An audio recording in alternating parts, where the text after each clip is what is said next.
O ano mal começou e já estamos aqui para falar de feminicídios e agressões e crimes contra mulher.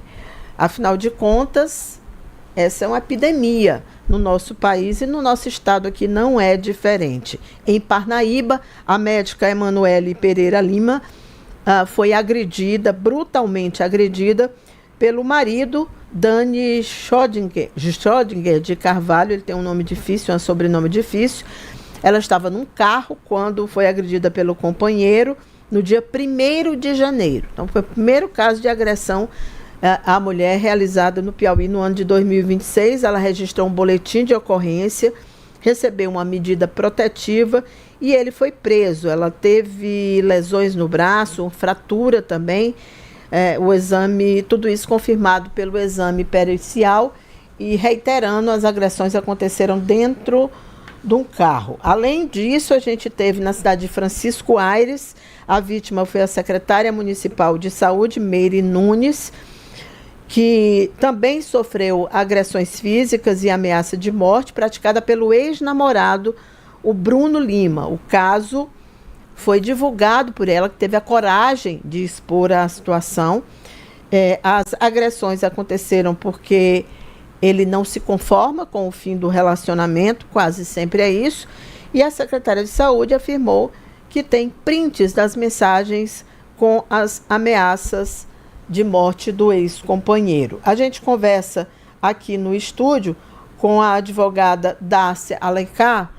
Dácia, 2 casos que são diferentes, né? Um companheiro, o outro um homem que tentava reatar um relacionamento, e nas 2 situações a gente tem a mesma coisa, tentativa de feminicídio, que é um problema grave no nosso estado, que eu defendo, por exemplo, que a gente precisa de uma nova abordagem de prevenção do feminicídio no Piauí urgente, precisa ser feito de uma forma urgente.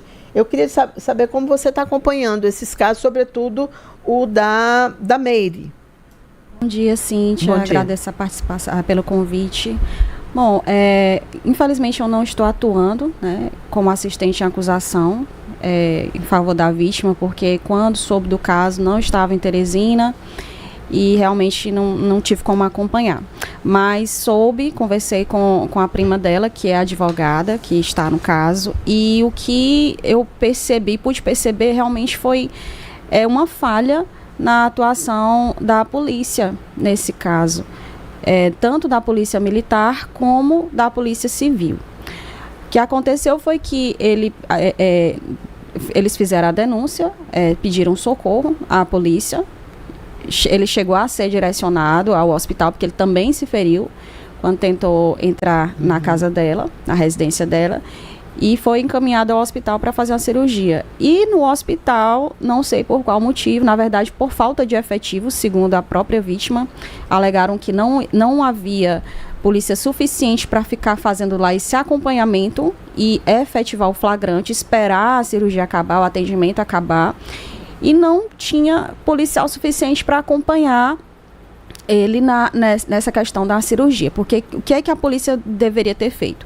Ao saber da ocorrência do crime, do delito, cabe à polícia tentar realizar o flagrante. Se o agressor foi encaminhado ao hospital, a polícia deve acompanhar e não pode deixar o local sem o agressor, que foi o que aconteceu.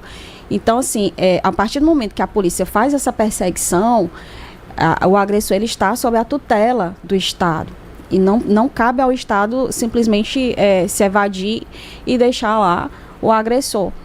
Porque aí a gente perde a oportunidade de efetivar o flagrante. Na delegacia, a vítima foi registrar o boletim de ocorrência, não foi submetida a exame pericial, não foi feito também exame pericial no local do crime. A gente vê pelas imagens nas redes sociais que a própria vítima postou que existem vestígios do crime no local. A gente tem aí 2 situações em que a perícia deveria ter sido realizada, tanto no local do crime, como na própria vítima, né? Que é um crime que deixou vestígios, tanto vestígios na vítima, como também... Então não foi feito o flagrante. Não foi realizado o flagrante, né? Isso muda muita coisa, né, Darcy? Só para a gente simplificar, né, para não ficar uma coisa assim tão de difícil acesso para o nosso telespectador e nosso ouvinte. Quando não tem o flagrante, o que significa? A polícia perde a oportunidade de tirar de circulação aquele agressor. De forma imediata, De forma imediata. E aí, então, ele teria que ser preso depois de que recebesse alta. Exatamente. Não era para ele ter ficado ali sozinho, sem a polícia em nenhum momento, né? A única situação que justifica a perda de um flagrante é realmente quando a pessoa não é localizada, que não foi o caso, né? A polícia teve a oportunidade de prender em flagrante e não fez isso. Já na delegacia, mais outra falha, que é a questão da não realização do exame pericial. A vítima não foi encaminhada para fazer o exame de corpo de delito. Só apenas após conversar com a advogada dela, né, que é a prima dela, a advogada questionou, cadê o exame de corpo de delito? Não foi feito. Então, a vítima, depois de ter feito curativos no hospital, foi fazer o exame de corpo de delito. Então, assim, tem muita gente criticando que não foi feita a prisão preventiva, o judiciário não autorizou, não concedeu a prisão preventiva, mas como foi feito esse pedido lá pela delegacia? O pedido de prisão preventiva tem que ser um pedido muito bem fundamentado para que ele possa ser deferido pela autoridade judiciária. Então, assim, como é que foi feito esse pedido se não tinha um exame de corpo de delito? Como é que um juiz vai analisar? É mais difícil para ela provar que ela sofreu essas agressões. Exatamente. Ela tem fotos que eu vi, a divulgação de fotos, né, de imagens, ela bastante machucada, que também é uma prova, um testemunho, mas, como você mesma disse, o documento pericial, ele não foi feito a tempo, né? Não foi feito a tempo. Apesar de ter sido realizado, só foi realizado após a intervenção da advogada. Porque assim, Cíntia, o que a gente percebe aqui no Piauí é que a vítima, ela precisa de advogado. E não era para ser assim. Quem era para precisar de advogado seria o agressor, né? Mas aqui, se uma vítima for sozinha a uma delegacia, sem um advogado, Dácia, ela não vai... Pronto, ela vai ser revitimizada. Essa sua fala é perfeita, porque ela bate num ponto que eu sempre questiono aqui no programa, que é talvez a falta de... Não diria que é habilidade, porque nós temos uma excelente formação policial, mas o feminicídio, ele é um crime diferente. A agressão à mulher, ele é um crime diferente. A natureza dele é diferente. Exatamente. Né? Qualquer pessoa que opera com direito sabe disso. Exatamente. Então, você precisa de uma abordagem policial diferente. Você tem até carros diferentes. A Patrulha Maria da Penha. Né? Então, assim, se você tem leis diferentes, tudo diferente, é claro que a abordagem policial, ela é diferente. E a forma de conduzir tudo isso é diferente. A mulher está lá constrangida quando ela sofre uma agressão. Então, assim, é uma coisa que precisaria de um atendimento diferente. Exatamente. E a Lei Maria da Penha, Cíntia, ela traz um verdadeiro manual de instruções para que a polícia possa atuar. É realmente um manual, ela diz como é que a autoridade policial tem que proceder ao receber uma vítima, inclusive até a questão de prever que seja de preferência uma mulher para receber a vítima. Ela precisa de toda esse aparato do poder público para que não ocorra a revitimização, que foi o caso da Meire. Ela sofreu uma revitimização a partir do momento que ela precisou retornar à delegacia, que é um ambiente totalmente, assim, insalubre, né, para uma situação dessa. Então, assim, ela já tinha ido ao hospital, já tinha ido à delegacia, mas não, ela teve que retornar por conta de uma falha no atendimento. Então, isso não deixa de ser uma revitimização. A agressão foi em Francisco Aires? Sim, foi em Francisco Aires. Então, vamos lá, era isso que eu precisava saber. Ela foi agredida, só para vocês entenderem a situação, é porque eu tenho uma informação aqui agora. Ela foi agredida em Francisco Aires e ela teve que ir para Floriano, ela está nesse momento na delegacia de Floriano.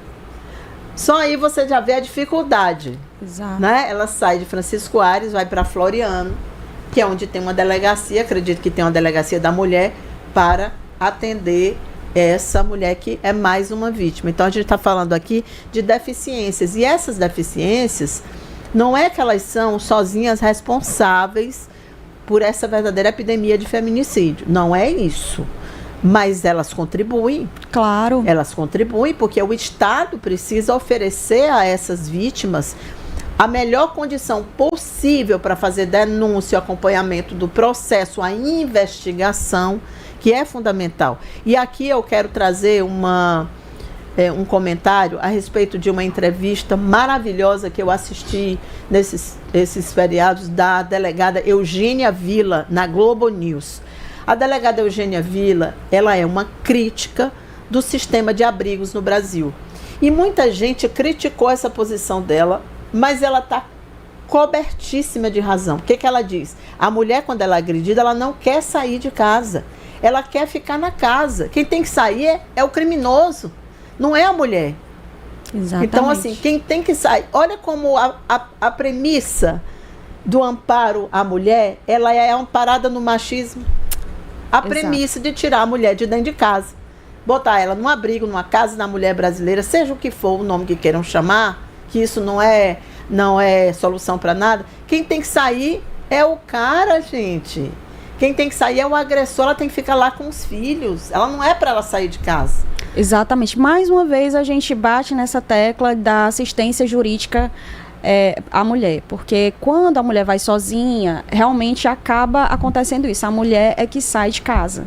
Já quando ela porque ela tem que fugir, que ela não tem ninguém para protegê-la. A polícia não vai estar lá dentro da casa dela. Porque o correto é, quando ocorre a agressão, a polícia tira imediatamente aquele indivíduo de circulação. Claro. Não é só de dentro da casa, é de circulação. É de circulação, ele vai voltar para matar. Porque a impunidade vai trazer a esse covarde aquela sensação de que ele pode tudo e nada acontece.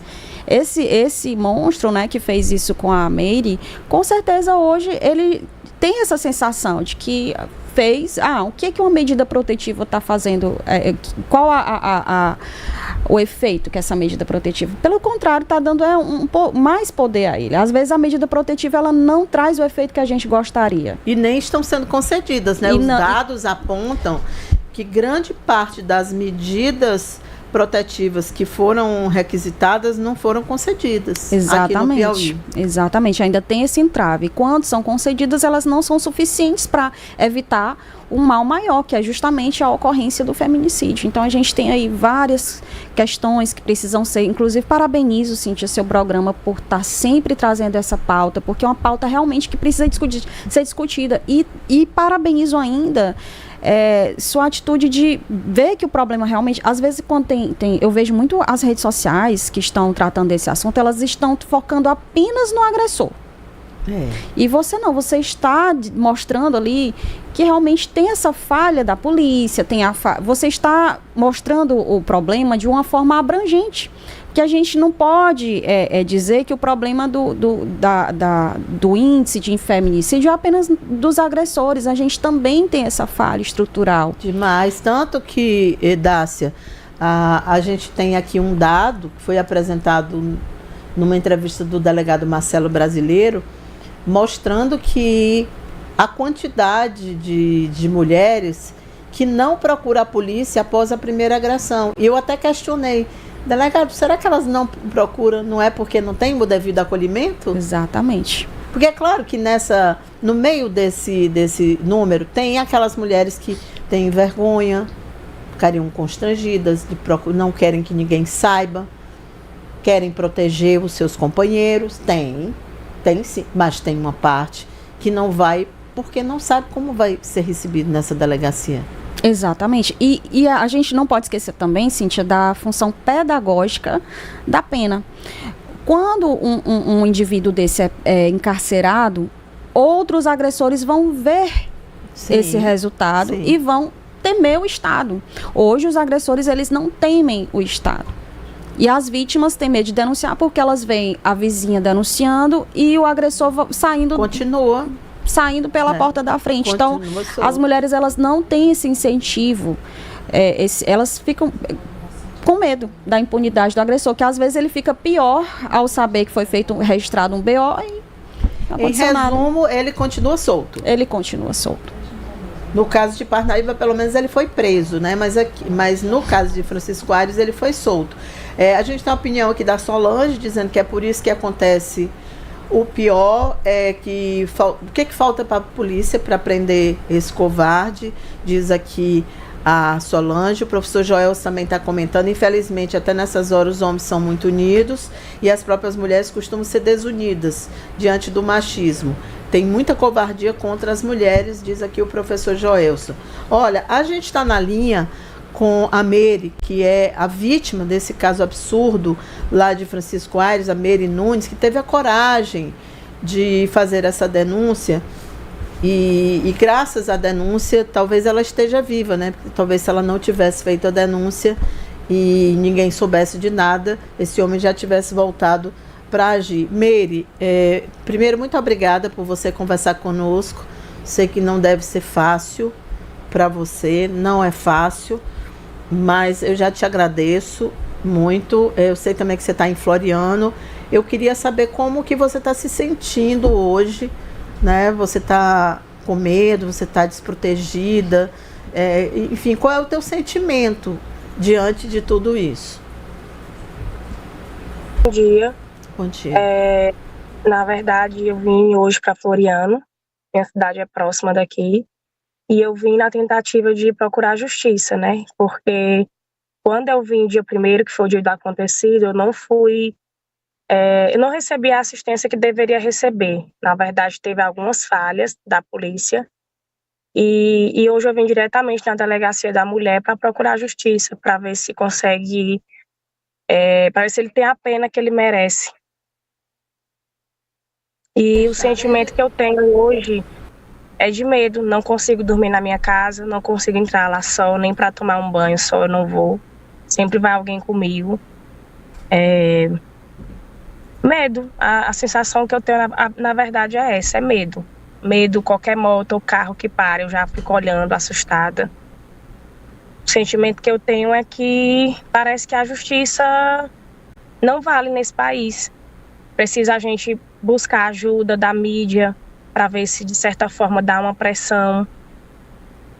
O que, na verdade, não deveria ser assim. Todo mundo deveria ter a justiça a partir do dia que procura, não precisar recorrer à mídia. Infelizmente, eu tive que recorrer à mídia. E, graças a Deus, teve grande repercussão.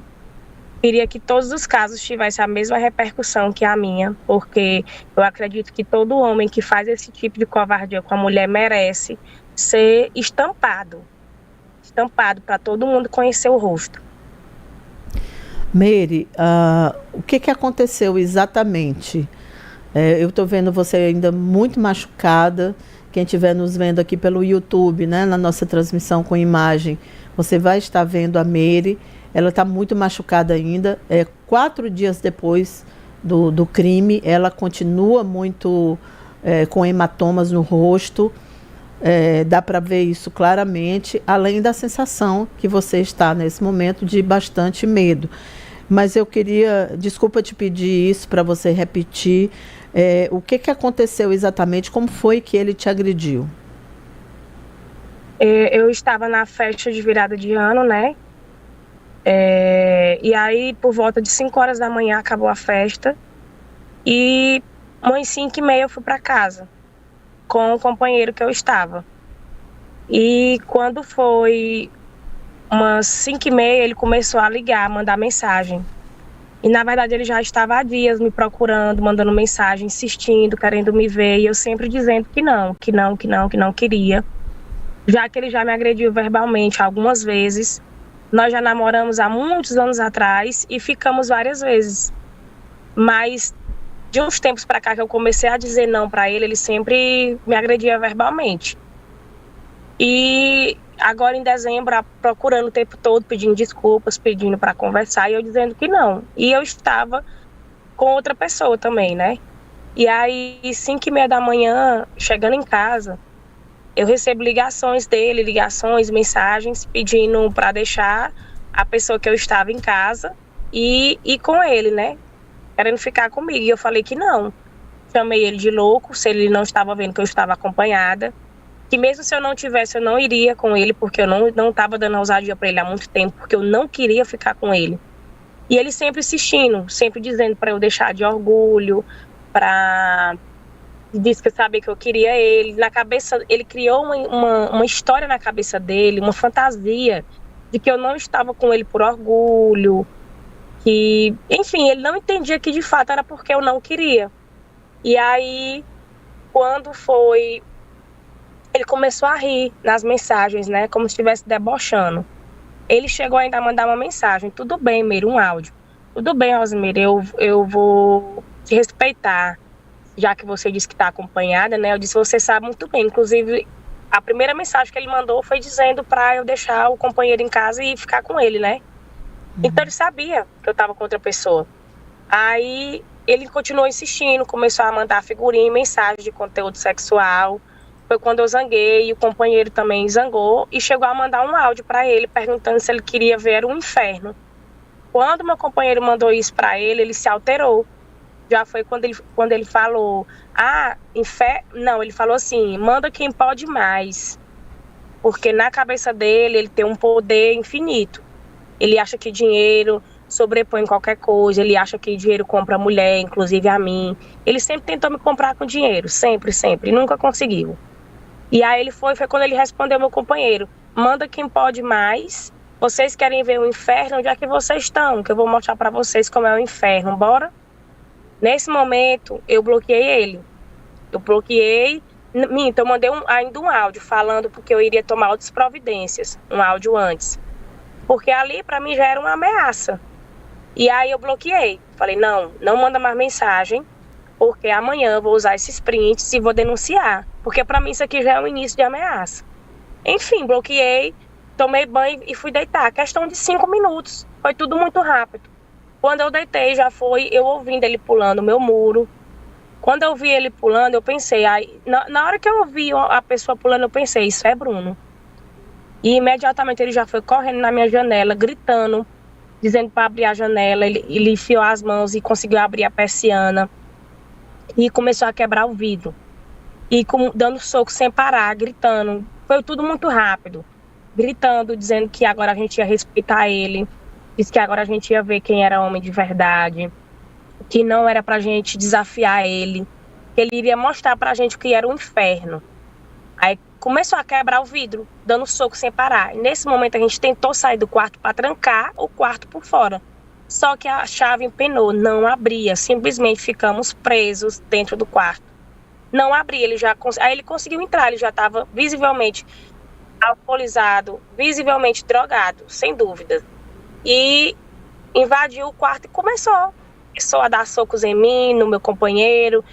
E, enfim, ele teve a chance de sair e ele se concentrou todinho em mim.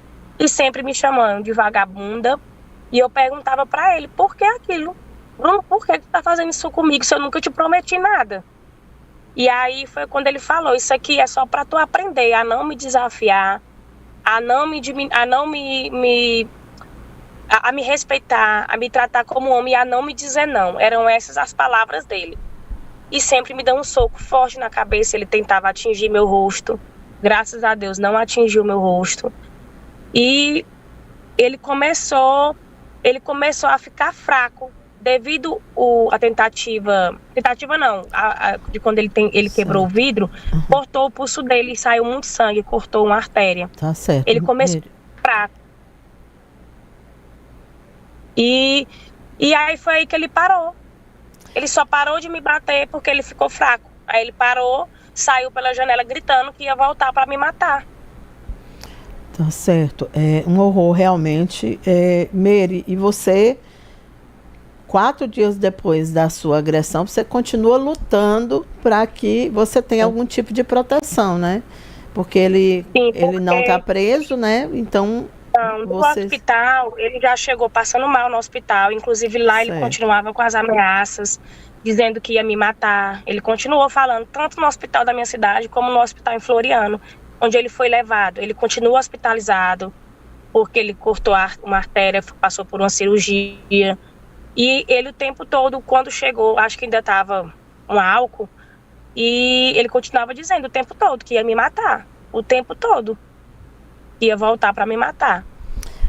Entendi. Meire, querida, muito obrigada. Eu espero que o seu caso chame a atenção e que, de fato, tomem uma providência, que esse homem seja afastado, que você possa ter segurança e liberdade para viver a sua vida da forma que você quiser, que é o seu direito, tá? Muito obrigada. Parabéns pela sua coragem. Sei que não deve ter sido fácil. Não é fácil. A gente que é mulher sabe o quanto que é difícil.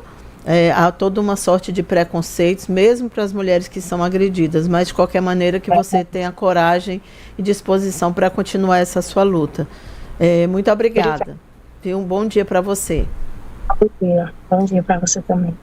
Tá. Bom, é isso. A gente conversou aqui com a Meire. Eu queria também agradecer aqui, Dácia. Você viu, né? Tudo aquilo que a gente falou. Ela continua com bastante medo. E como você disse, é uma vítima que está tendo que viajar para outra cidade, né? Socorro à polícia, basicamente, pedido de socorro para ser protegida. Eu acho que aqui a gente está diante de um caso que pode terminar numa tragédia se nada for feito. O dia hoje é 5 de janeiro de 2026. Ela foi agredida no dia 1º de janeiro de 2026.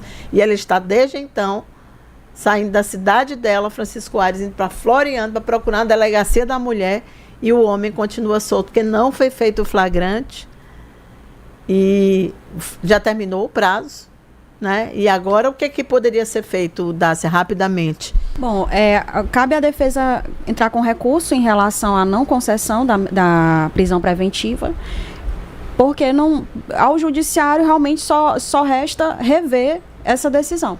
Porque a polícia mesmo não tem mais o que fazer sem um mandado de prisão emitido pelo juiz. Entendi. E tem que ser logo. Porque ele está ameaçando ela, mesmo no hospital, morrendo, ele continua ameaçando ela, né? Realmente é um absurdo. Olha, nesse caso, que é óbvio, a gente não deseja, mas se isso escalar para algo pior, a gente já sabe de quem é a responsabilidade. Muito obrigada, Dácia, pela participação aqui. Agora a gente vai falar de política aqui no programa, nosso primeiro Politicando da semana. Antes disso, tem o Claudemir dizendo o seguinte: essa moça pode tirar um porte de arma. Não é a solução não, tá, o Claudemir? Essa não é a família, não é assim não que funciona a lei. A lei precisa proteger essa mulher. Não é porte de arma, não é com arma que ela vai ser protegida, não. A gente não vai terceirizar a proteção, não. É o Estado que tem que fazer a sua parte. E é urgente, como a gente já viu. Agora é hora de Politicando.